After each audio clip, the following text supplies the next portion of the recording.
Welcome, everyone. Ready for another deep dive? Today, we're going to get into something really fascinating and maybe a little creepy, to be honest. We're talking about dark psychology. Ooh, yeah. Dark psychology. Yeah, and I know the name sounds a bit ominous, but stick with us. Okay? It's actually way more relatable than you might think. Yeah, it really is. And what's so interesting about it is that, well, it's not just about, those like criminal masterminds or like the extreme cases, Yeah. the ones you see on the news all the time. Right. Yeah. It's really about understanding the potential for manipulative behavior that we all have inside of us, Yeah. Like to some degree, we all have these less than angelic tendencies. Okay, that's already got me hooked. So, how do we even begin to unpack all of this? We're diving deep into dark psychology, two books in one. Two books in one. Yes. The Complete Guide to Mind Control, Manipulation, Reverse Psychology by Shirley Reason. That's the one. But before we get to the mind control part, which honestly kind of freaks me out a little bit, let's start with this idea of a dark side. What exactly does that even mean? Well, the book talks about this idea of a dark continuum, Yeah. suggesting that, like, we all fall somewhere on a spectrum when it comes to this dark behavior. Think of it like a line with completely selfless good acts on one end Right. and truly, like, manipulative actions on the other end. Most of us, we're somewhere in between. So it's not about being purely good or bad, but rather recognizing that we all have the capacity for both. Exactly. And the thing to remember is that this continuum, it isn't just about those big life-altering decisions. It's also about those smaller, seemingly harmless actions that can actually, have a manipulative edge to them. That makes me think of something I do all the time, and I bet a lot of our listeners do too. Oh, yeah. What's that? Calling in sick to work when you're not actually ill. I mean, we've all done it, and we probably feel a twinge of guilt afterward, Uh-huh. but we still do it. Is that an example of, like, dabbling in the dark side without being a full-blown manipulator? That's a perfect example. It really shows how we all engage in those dark behaviors sometimes, but it's how often we do it, the intention behind it, and the level of guilt, Right. or lack of guilt, really, that distinguishes a harmless act from a truly manipulative personality. That's a good point. It's not about labeling ourselves, but rather about recognizing that potential in all of us and Mhm. being more self-aware. Exactly. And get this, the book talks about this concept called the dark factor or the D factor. Think of it like we all have that little voice tempting us to take the shortcut. Oh, yeah. I know that voice. Right. Yeah. Even if it means bending the rules a bit. The D factor is kind of a measure of how easily we give in to that temptation. So are you saying some people are just more inclined to give in to those dark impulses? Is that what the research suggests? It does, and here's the really wild part. A study mentioned in the book found that people with high D factor scores, well, they were actually more likely to cheat in Really? a game involving money, even when they knew they were being watched. Oh, wow. They were willing to take the risk, even if it meant getting caught and facing consequences. That's wild. It wasn't just about being opportunistic. They were consciously choosing to act in a way that could ultimately hurt them. It's almost like that temptation to be bad, it outweighed the potential consequences. Yeah.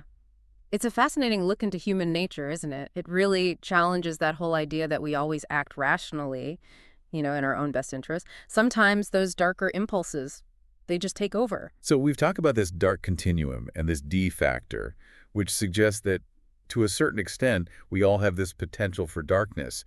But how does that actually show up in, different personality types? Well, the book dives into what's known as the dark triad. You've probably heard of this. The dark triad, yeah. It's this trio of personality traits: narcissism, Machiavellianism, and psychopathy. And they all share some of these, well, dark tendencies. Ah, yes, the infamous dark triad. Okay, let's break them down one by one. First up, narcissism. I think most people have a general idea of what that is. Right. But can you give us a more precise definition? Like, what exactly makes someone a narcissist? Sure. So narcissism, it's not just about someone who's really into themselves or loves taking selfies. Sure. It's a much deeper, more rooted belief in one's own, superiority entitlement. Often, actually, it masks a really fragile ego. They crave admiration, validation from others, but they lack empathy. They might exploit people, manipulate them to get what they want. So it's not just vanity. It's a really deep-seated sense of self-importance. Exactly. It's way more than just surface level confidence.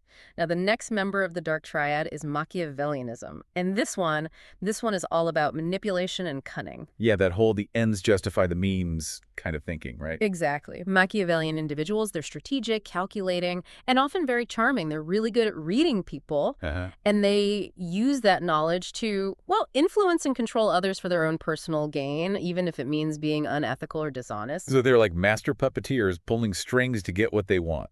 That's a perfect way to put it. Now, last but not least, we have psychopathy. This one is probably the most misunderstood and honestly the most frightening of the three. I could see why. It's the one that always gets portrayed in movies and TV shows as, like, the cold-blooded killer, right? Right. But is that really accurate? Well, not entirely. It's true that psychopathy involves this lack of empathy, remorse, Okay. which can make it easier for those individuals to, well, to engage in antisocial behavior, even criminal behavior sometimes. But not all psychopaths are violent or dangerous. That's important to remember. Right. Many of them are actually highly functional and blend right into society. So what sets them apart then? What are the key characteristics of a psychopath? Well, they're often superficially charming, very charismatic. But underneath all that, there's a real detachment from the consequences of their actions. They might be impulsive, reckless, have a history of deceitfulness, manipulation. But again, we're not talking about some Hollywood villain here. Right. We're not trying to diagnose anyone here. No, of course not. It's about understanding these personality types, how these dark tendencies can show up in real life. So I'm curious, do you ever recognize any of these traits in yourself or in people you know? And again, this isn't about labeling anyone. It's just about being self-aware and understanding the different ways these tendencies play out in human behavior. Exactly. Recognizing those patterns so we can better navigate relationships, different situations. And speaking of situations, how do these darker impulses actually play out in the real world? How does someone actually go about manipulating another person? That's what I really want to know. The book mentions mind control. Right. I have to admit, that part both fascinates and terrifies me. Yeah, mind control. It is definitely one of the more, well, chilling aspects of dark psychology, but it is essential to understand how it works. The book breaks down this whole process of mind control into 3 stages: unfreezing, reprogramming, and then freezing. Okay, that sounds pretty intense. Yeah. Can you walk us through each stage, like starting with unfreezing? What exactly does that even mean? Okay, so imagine you have this set of core beliefs, values, right? They shape your identity, how you see the world. Unfreezing is all about exploiting vulnerabilities to kind of break down those existing beliefs and create this state of confusion, uncertainty. It's like shaking the foundation of who you are. Do you know that feeling of being completely lost after, like, a big life change, like a death in the family, losing a job, or even going through a bad breakup? Yeah, I get it. It's like your core beliefs get shaken up and you're just searching for answers. Is that what you mean? That's exactly it. A manipulator will often prey on people who are already in that vulnerable state. They use that crisis, that uncertainty, as an opportunity to gain control. Yeah. The book even gives this example of this young man, Sam, who's super religious, and he goes through this crisis of faith when his mom gets really sick, despite all his praying. Oh, yeah. It's exactly the kind of vulnerability a manipulator would exploit. So they use that unfrozen state to their advantage. What happens next? What's this reprogramming stage about?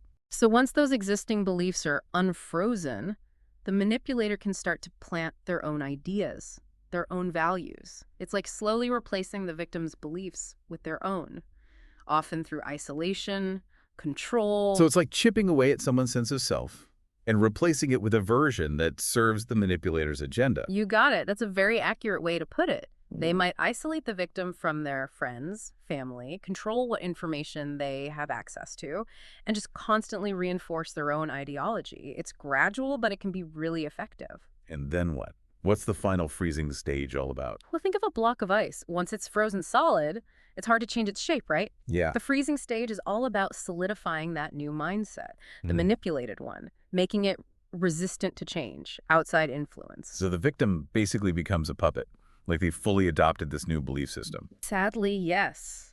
That's the ultimate goal of mind control, to create a follower who is completely devoted, someone who doesn't question anything.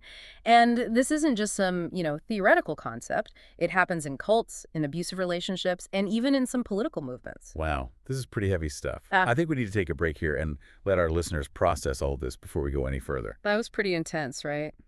It's easy to get caught up in those more extreme examples. It is. But we got to remember that manipulation, it happens on a way more subtle level every single day. That's what's really scary to me. We've been talking about mind control, cults, but what about those everyday, sneaky forms of manipulation, the kind we might experience in our own lives, at work, in relationships? Right. And the book actually, it spends a lot of time on that, exploring everyday manipulation. Does it? Yeah, and while they may not involve full-on brainwashing, it can still be really damaging to our well-being, our relationships.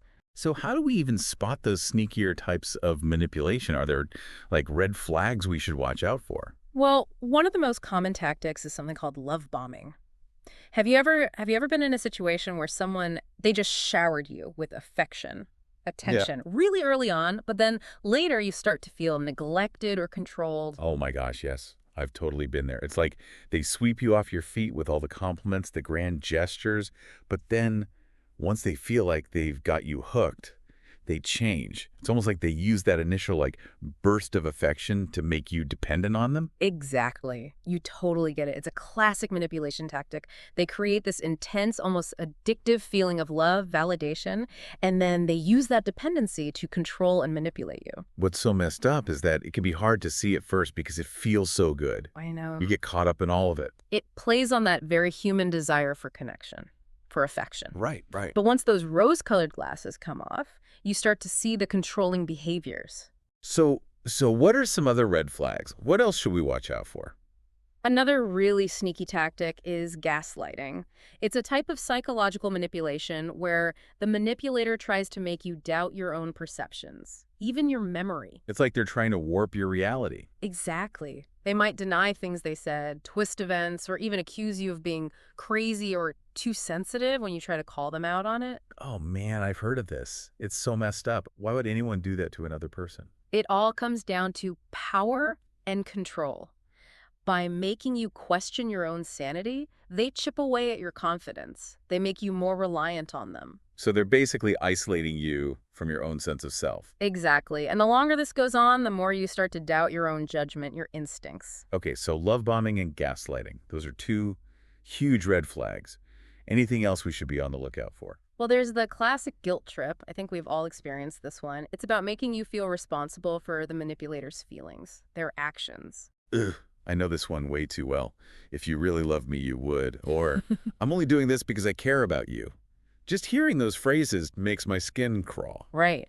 They use guilt as a weapon to get what they want. They make you feel obligated to meet their needs, even if it hurts you. This is all starting to sound pretty bleak. Are we just doomed to be manipulated? Is there anything we can do to protect ourselves? No, not at all. The good news is, knowledge is power.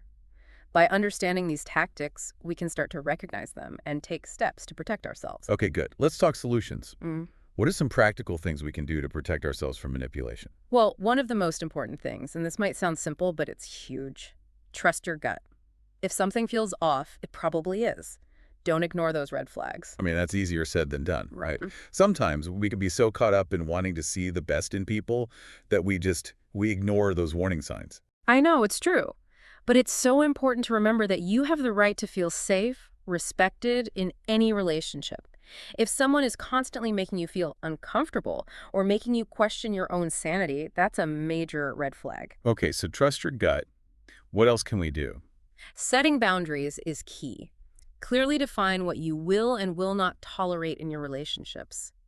This can be tough, especially if you're dealing with someone who's used to getting their own way. Yeah, I can see that being a challenge, especially if they're good at pushing your buttons, guilt-tripping you. But we have to stand our ground, right? Absolutely. Remember, you have the right to say no without guilt. You're not obligated to meet everyone's demands, especially if it comes at your own expense. Oh, I love that. Mm. Say no without guilt. I'm writing that down. Any other tips the book offers? Well, if you're dealing with someone who gaslights, the book, it actually suggests recording conversations, obviously where it's legally okay to do so. Having that evidence can be really helpful in countering those attempts to, distort reality. Right, that makes sense. It's hard to argue with a recording. But what about those times when you just can't record the conversation, like with family or at work? In those cases, write it down. Seriously, document the interactions. Keep a journal, jot down notes in your phone right after it happens. It helps you keep track of the patterns and it reinforces your own memory of what actually happened. So trust your gut, set boundaries, document everything. What about those situations where it feels like the manipulation is getting worse and you feel really trapped? What do you do then? If you ever feel threatened or just overwhelmed, don't hesitate to reach out for help. Talk to a friend, a family member, a therapist, or even law enforcement if you need to. Remember, you are not alone. There are people who can help. That's such an important point. Sometimes we all just need that outside perspective to see things more clearly. Absolutely. And sometimes the only answer is to just cut off contact. I know it's a hard decision, but your well-being is the most important thing. You deserve to be in relationships that are healthy, supportive, not manipulative and draining. It's a good reminder. It's okay to walk away from toxic people. Exactly. You have the right to protect your own mental and emotional health. So we've talked a lot about protecting ourselves from manipulation, but I'm wondering, can this knowledge of dark psychology also be used for good? Can we use it to improve our relationships, navigate social situations, be more effective? That's a great question. And you're right, it's not all doom and gloom. The book actually argues that understanding dark psychology isn't just about defending ourselves. It's also about, harnessing that reading people power for positive reasons. Okay, I like that. So how do we do that? How do we use this knowledge to our advantage without crossing that line into manipulation ourselves? It starts with a mindset shift. Instead of seeing reading people as a way to exploit or control, think of it as a way to build stronger relationships, make better decisions, and navigate social situations with more, grace, confidence. So it's like learning the language of human behavior, Yes. but using that fluency for good. Yeah. Exactly. It's about understanding the motivations behind human behavior and using that knowledge ethically and constructively. Like the book gives an example of a therapist, right? They use their understanding of body language and microexpressions to connect with their clients. That makes a lot of sense. Being able to pick up on those subtle cues, it can be so important in establishing trust, creating that safe space. What other examples does it give? Oh, there's one about a negotiator. They use their understanding of persuasion techniques to resolve conflicts peacefully. They get the other person's motivations, anticipate their objections, and then they tailor their approach for a win-win. So it's about recognizing the power dynamics in every interaction Yeah. and using that awareness to Yeah. create a better outcome for everyone. Precisely. It's about using your knowledge of human behavior to facilitate understanding, empathy, collaboration. This makes me think about all the ways we misinterpret each other, especially in like high pressure situations, like a job interview. Oh, yeah, perfect example. Imagine you're in a job interview and you can tell the interviewer is hesitant about something. By understanding body language cues, you might pick up on their concerns, address them directly, and totally change the direction of the interview. Wow, that's really insightful. It's like you're not just reacting to what they're saying, but what they're not saying. Exactly. Reading between the lines, observing nonverbal cues, using all of that to create a more effective, more genuine interaction. Okay, so we've talked about using this knowledge for good in our personal lives, in our careers. But what about on a bigger scale? How does dark psychology play out in things like, I don't know, marketing and advertising? Oh, that's a fascinating area. Think about it. We are constantly bombarded with messages designed to influence us. I know, right? What we buy, who we vote for, it's everywhere. And while not all marketing is inherently manipulative, it's really important to be aware of the tactics being used so we can make more informed decisions. So how do those dark psychology principles actually get used in marketing? Like, what should we watch out for? Well, one really common technique is scarcity marketing. Creating that sense of urgency by making something seem limited or exclusive, like limited time offer or only a few left in stock. Ugh, I fall for that all the time. That feeling of, I got to get it now before it's gone. It's like they're playing on our fear of missing out. Exactly. It taps into that basic instinct to secure resources. Yeah. It makes us more impulsive. Another tactic is social proof. Social proof. Yeah. What's that? It's like when they use testimonials or endorsements from influencers Yeah. to make you think everyone's doing it, that whole bandwagon effect. Yes, that's it. We're social creatures, naturally influenced by what others are doing.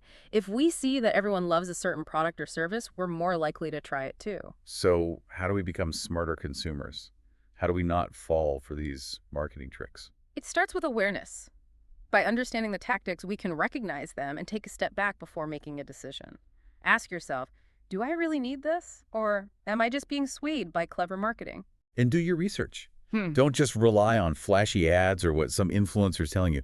Look for unbiased reviews, comparisons. Exactly. Become a more conscious, informed consumer. Don't just passively absorb marketing messages. You're absolutely right. Knowledge is power, and that applies to everything from our personal relationships to how we interact with the media, with the marketplace. But there's another, even darker side to persuasion that we need to talk about. The kind that goes beyond marketing, the kind that delves into propaganda and cults. Oh gosh, you're right. I almost forgot about that whole aspect. That's where those mind control techniques we discussed earlier come into play on a much larger scale. Hmm. It's about using fear, isolation, indoctrination to create a following completely devoted to, I don't know, a leader, an ideology, right? Yes, it is. And it's a really serious reminder that these dark psychology principles can have devastating consequences in the wrong hands. The book actually analyzes the tactics used by cult leaders, like Jim Jones, Charles Manson. Oh, wow. Those are some heavy examples. What kind of insights does she offer? Well, she highlights how they exploited vulnerabilities, created these cultures of fear and dependency, used manipulation and coercion to control their followers' every thought, every action. It's a chilling example of how easily people can be swayed when they're isolated, vulnerable, and deprived of critical thinking. It's like they're robbing people of their free will. It's Yeah. terrifying to think about. Yeah. So how do we protect ourselves from that kind of extreme manipulation? It seems that it would be so hard to resist once you're caught in that web. It is, and there are no easy answers. It's complex. But one of the key takeaways from the book is this: maintain a strong sense of self. Have a support network outside of that group or ideology. So having those external perspectives can help you see through the manipulation and stay objective. Exactly. It's also crucial to cultivate critical thinking skills, to question information, even when it comes from sources you trust. Don't be afraid to ask questions, challenge assumptions, and seek out different viewpoints. So basically, cultivate a healthy skepticism. Don't blindly accept everything you're told. Yes. We need to be our own advocates for truths, for critical thinking. You've got it. It's about empowering yourself to think for yourself. Make choices that are aligned with your values, your well-being. Wow, we've covered so much ground in this deep dive. We've explored the dark side of human behavior, from everyday manipulation to the extremes of mind control, cults, even propaganda. And before we wrap up part 2, I really want to emphasize that understanding dark psychology, it isn't about becoming paranoid or cynical. It's about giving ourselves the tools to navigate human interactions with more awareness, to protect ourselves. And to remember that we all have that capacity for darkness and light. It's about choosing to use our understanding of human nature for good. But how do we actually do that? How do we become better people readers without falling prey to those dark impulses ourselves? That's what I really want to explore in our next segment. And we're back. For the final part of our deep dive into dark psychology, it's been quite a journey, wouldn't you say? It really has. We've gone from, those darker impulses we all have to like the chilling world of mind control, cults, and even those subtle ways manipulation pops up in everyday life. I know, right? It's been intense. But now it's time to, shift gears. Focus on something more empowering. How can we use this knowledge for good? Exactly. It's about taking all this and instead of feeling overwhelmed, learning to use it to our advantage, building stronger relationships, navigating tricky situations, and even protecting ourselves. Yes. In the last part, we talked about becoming better people readers. Not to manipulate, but to, really get human behavior. Right, right. It's about understanding people, not exploiting them. And that knowledge can be so powerful, not just for our own protection, but also for building real, genuine connections. Okay, so let's get practical. What are the key takeaways for becoming a better people reader? Where do we even begin? Well, I think it starts with being open-minded, going into every interaction with a willingness to observe, learn, without jumping to conclusions. Leaving your biases at the door. So it's like hitting reset on our assumptions about people. We need to be more present, more attentive to what's actually happening in the moment. That's it. Approach each interaction like a detective gathering clues. And once you've done that, start paying attention to appearances. Okay, This is where it gets interesting. I always think about that saying, don't judge a book by its cover, Right. but are you saying there's actually valuable info in how someone presents themselves? Oh, absolutely.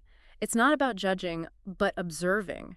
Clothes, accessories, grooming, even posture, how someone carries themselves, it all hints at their values, aspirations, how they see themselves and want to be seen. It's like those identification claims we talked about before. Exactly. People are always sending out signals, even in the tiniest details. It's a whole nonverbal language we're all speaking, whether we realize it or not. And once you tune in, you'll be amazed what you pick up. Okay, so open-mindedness, paying attention to appearance, check and check. What else? Body language. It's the most powerful tool we have for reading people. Nonverbal cues often tell us way more than words. Posture, gestures, facial expressions, even those fleeting micro expressions that reveal hidden emotions. Those micro expressions, those are the ones that flash across someone's face for a split second, right? I feel like I'd never catch those. It takes practice, but you get better. It's like learning a new language. The more you immerse yourself, the more fluent you become. So what are some body language cues we should be looking for? Give us some examples. Let's say you're talking to someone and they keep crossing their arms, leaning away. Could be discomfort, defensiveness. But if they're leaning in, making eye contact, mirroring your body language, that usually means they're engaged, interested. Oh man, thinking back on job interviews, I probably missed a ton of cues. I was so focused on what I was saying. It's a common mistake. We get caught in our own heads and miss all those nonverbal signals flying around. So how do we get better at reading those signals? Is it just about, like, observing more? Observing is step one, but then you got to analyze what you see. It's not about one gesture. It's about the whole picture, the situation, their usual behavior, all those factors. Like solving a puzzle, looking for the clues that reveal their true intentions. Exactly. The more you practice, the better you'll get. But here's the thing. This isn't about becoming a master manipulator yourself. It's not about using this to exploit or control anyone. Right. We don't want to become puppet masters. No, no, no. It's about understanding human behavior, navigating relationships with more awareness, empathy, Yeah. using this knowledge for good. So being in tune with those subtle interactions, both to protect ourselves, but also to build stronger, more genuine connections with others. Beautifully put. It's about looking deeper, understanding the why behind the behavior, and then using that knowledge to make things better. Okay, so we've covered being open-minded, paying attention to how people present themselves, and deciphering body language. What's the next step in becoming a better people reader? It's an ongoing journey, really. The more you observe, analyze, the better you get. Like any skill, practice makes perfect.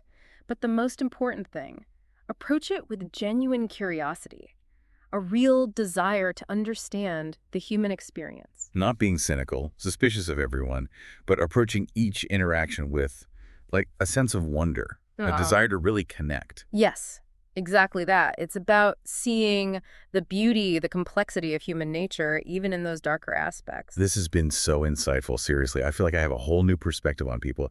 But before we wrap up, is there one final takeaway you want to leave our listeners with? There is actually. One thing Reason said that stuck with me. She argues that even though we all have a dark side, we also have a light side, a capacity for real empathy, for altruism. So it's not one or the other. We all have both. Precisely. The question is, where do you fall on that spectrum, and how can you use this understanding of human nature to do good, to be good? That's a powerful question for our listeners to think about. It is. We've explored the shadows, but now it's time to choose how we'll use that knowledge to light our own paths and the world around us. That's a beautiful way to put it. Thank you so much for joining me on this deep dive. It's been amazing. The pleasure was mine.